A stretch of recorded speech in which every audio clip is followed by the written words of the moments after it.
Hey everyone, thank you for joining me today. We're testing every single mask in the entire world today in one day. We're doing it all in one day. What, you don't believe me? I'm like Santa Claus, but with mask testing. That's right, I'm bending the rules of space-time just to get this all done in a day. Today, we're also testing American-made masks, looking at the Moss surgical mask.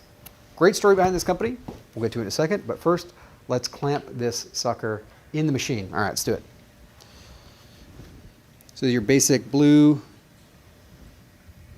and white mask, looking good. There we go.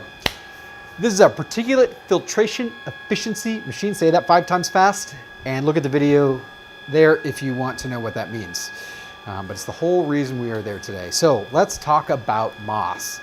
Moss is an events company, but at the start of the pandemic, guess what? No one was doing events, so they had an option. Lay off their employees, let them stay home and take a government check, or put them to work making masks. It's a German-American company, and so what they did is they imported all these machines from Germany. They made masks, German fabric, here in the United States. They made millions of these things. And now they've gone back to events, so they're not making masks anymore, but they have the machines in case they are needed again. So, great company, great thing. I love those kind of stories. They were there when we needed them.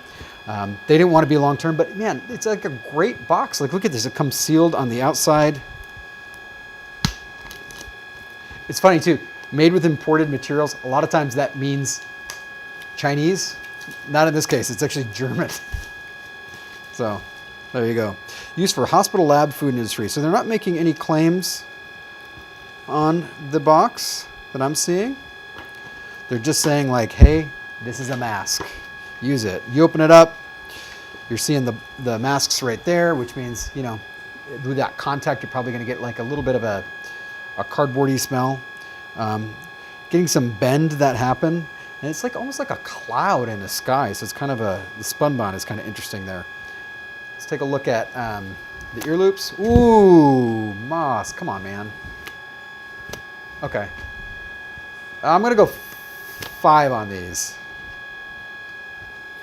I mean, they're pretty weak. This could be a bad batch. It's hard to tell. I actually like the accuracy of where they placed all their welds, but it just seems like these are kind of weaker than I'd like them to be. I think this might actually, if you put it on your face, it might actually fall off. Okay, that's pretty good. I mean, you have to really pull to get it off. All right, let's do the smell test. Smell. I'm going to call this smell the air that comes out of bubble wrap. You know the bubble wrap, you pop it. Maybe the air is like a little bit stale, a little bit plastically, but who cares? It's bubble wrap, you're having fun. That's Moss. All right, does any of this matter? If it doesn't protect you, let's check the machine.